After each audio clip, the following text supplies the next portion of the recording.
Hey, what's up guys? This is the Purple Badger here. So recently I've had a ton of questions and comments on my Ustream channel from people asking how can I do a live stream? And I think that the best way to answer that question is to take you through my own streaming setup. I'm going to cover both my hardware and software, as well as show you some of the how-tos of constructing your own setup. So this video is definitely more intended for beginners who may not necessarily understand the streaming process, but in the future would like to start their own streams. But I'll also have a few things for intermediate to advanced users. Please realize that my setup and the products that I'm using, they're just one of 100 different ways that you can construct a streaming setup. It's really just about finding out what works for you, what works with the equipment you have, and the source that you're trying to capture. My goal is just to give you a basic overview of the process and the things that you'll need. Starting with hardware. For any external capture, meaning from an outside source, which could be another computer, a game system like an Xbox, or any other media, you're going to need some kind of capture device that can bring the outside video source into your computer. The device of your choosing could be an external device or an internal PCI or PCIe card. It's completely up to you and what fits better with your computer. Now, the capture device is going to be the main component of your setup. So I would recommend that you don't buy a $30 capture card off of eBay. If you want quality captures, invest in a good capture device. Now there's a lot of great capture devices out there, but I'm going to give you 4 that, from what I've noticed on the streaming community, are a few of the best consumer grade devices out there. Those are the AverMedia Live Gamer HD, the Blackmagic Intensity Pro, the Hauppauge HD PVR2, and the Elgato Game Capture HD.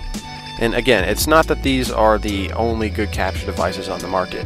There are other good devices, but these 4 have great reviews and seem to be the most popular. And if you've had a good experience with another device, please feel free to comment in the comments section. I know there's still a lot of people who have older Xboxes, systems, computers, or whatever else that don't have HDMI output. And for those people, you're going to need a converter or a capture device that supports analog input, such as the Blackmagic or the Hauppauge HD PVR1. Out of those 4 devices, I decided to use the AverMedia Live Gamer HD, which is an internal PCIe card. Although the card is sort of expensive at around $200, it's been a quality investment so far. I've been using the card for around 7 months with 0 problems, so it's been reliable and it delivers quality video caps up to 1080p at 30 frames a second. For people looking to capture from a PS3, there are some known issues because of the HDCP protection. I won't go into it here, but PS3 users beware if you're looking at purchasing this card. One of the big selling points of the Live Gamer HD is the external hardware encoder. Most people think that to do a live stream you need some monster PC. And while having a little bit of PC muscle is helpful, the Live Gamer HD is designed to take the load off the CPU in your computer and place it on an external hardware encoder inside the card itself. Now what this does is this allows older computers or computers with limited resources the ability to stream effectively without a major hit on CPU performance. AverMedia recommends a 2.4 GHz Core 2 Duo or AMD 2.8 GHz Athlon and 512 megabytes of RAM. So if you have a computer that's less than about 6 years old, then you should be okay. The external encoder also does a really good job of compressing video file sizes with minimal quality loss. So if hard drive space is an issue, then AverMedia may be able to help you out. The Live Gamer HD has a single HDMI input in addition to a 3.5mm audio input for those who choose not to use the audio over HDMI. The card also has identical outputs or pass-throughs which are run to your TV or monitor, so you can view or play whatever it is that you're capturing. AverMedia claims 0 latency using these pass-throughs, meaning that there's 0 delay from the time that the video source enters the capture card until it gets to your TV or monitor. But before I bought the card, I noticed that a lot of reviews seem to indicate otherwise. If you're playing a game that's reaction or reflex dependent, such as a first-person shooter, you're going to have to find a workaround for this. So, to safeguard myself from the start, I purchased an HDMI splitter at the same time I bought the card. So that brings me to my next piece of hardware. a powered HDMI splitter. This little thing will split both your video and audio, allowing you to send the signal to your monitor or TV before it gets to your capture card. This eliminates any need to use the pass-through. You can pick one of these up for around $20. I would recommend a powered splitter to avoid any quality issues with your signal. In my experience, the unpowered splitters have tended to be pretty finicky. So let's take a look at the setup as a whole so far. We have the Xbox video source, which obviously could be anything that has HDMI output.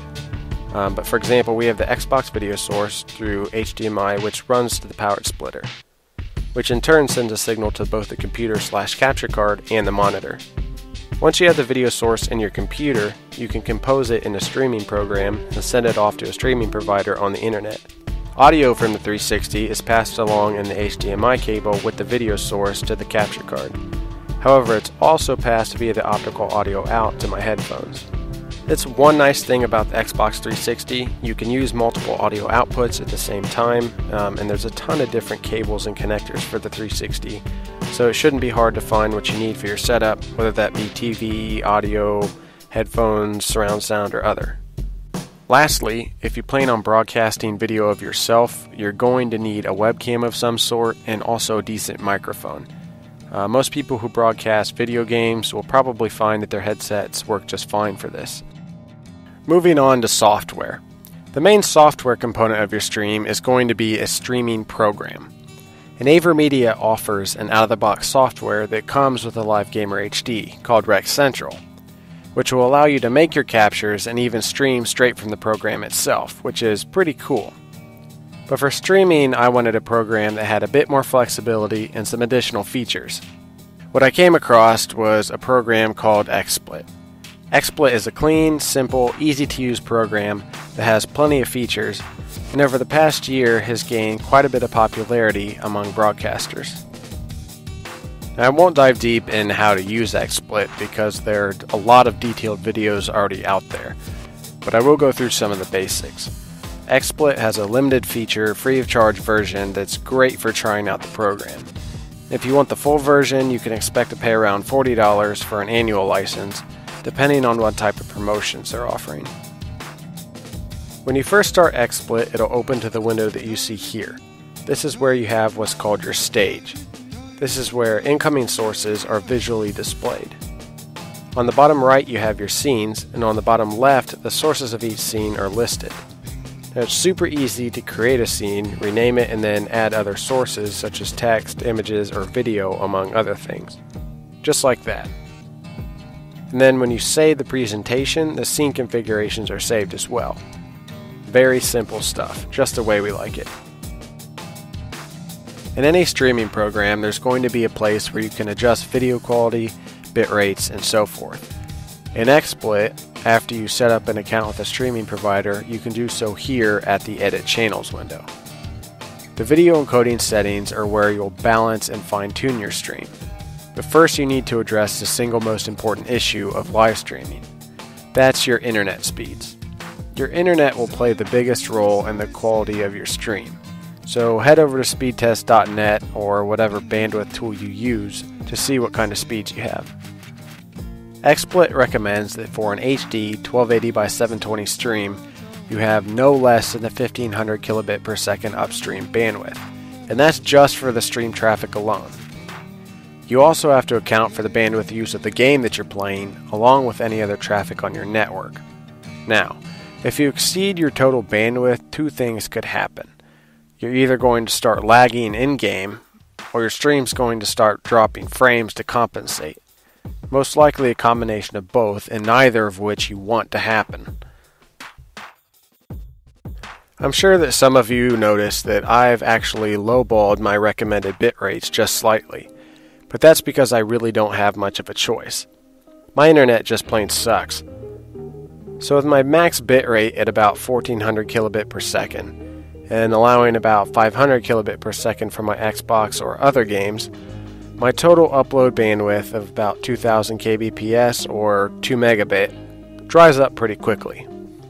Now here's the cool part.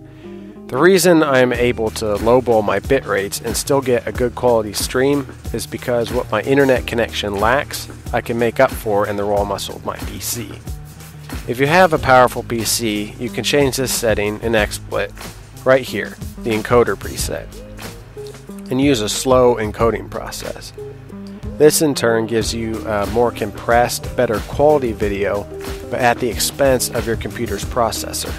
So basically more video using more computer, but less bandwidth. Those slower encoding processes are absolutely brutal on your CPU. With my current computer, the encoding alone can easily eat up 70% of my processor. So if you don't have at least a good 2nd Gen i7, you're probably going to have to use a faster encoding preset. But realize at the same time, if you're on a fiber, T1, or a really fast cable connection that can easily support an HD stream, you won't need to bother with the encoding preset at all. I would say that my upload of 2 megabit is about the lowest you would want to attempt an HD stream with. Obviously, you could opt for a lower resolution stream, but in a world where everything is HD, your friends might make fun of you. I hope not, but the choice is really up to you, and in the end, you do have to work with what you have. For those of you who have noticed, the reason that I'm using the software encoder built into XSplit instead of utilizing the hardware encoder of the LiveGamer HD is because while the hardware encoder does a decent job, the XSplit encoder does a better job. But that's only if you have the processor and computer to handle it. The hardware encoder of the LiveGamer HD is great for people who don't want to see that hit on their CPU. The last thing you're going to need is an account with a streaming service. Some of the most popular are Ustream, Twitch TV, Livestream, and now YouTube. Once you have an account with a streaming provider, you can input that info into XSplit or whatever streaming program you're using. So, after creating an account, entering your channel info, adjusting your stream settings, bringing in a video and audio source, and composing a scene, you should finally be ready to live stream. So I hope that gives you guys a general idea of the streaming process and the components involved. If you guys have any questions, be sure to ask in the comments, chat, or send me a message. Also be sure to like and subscribe. Thanks for watching and happy streaming.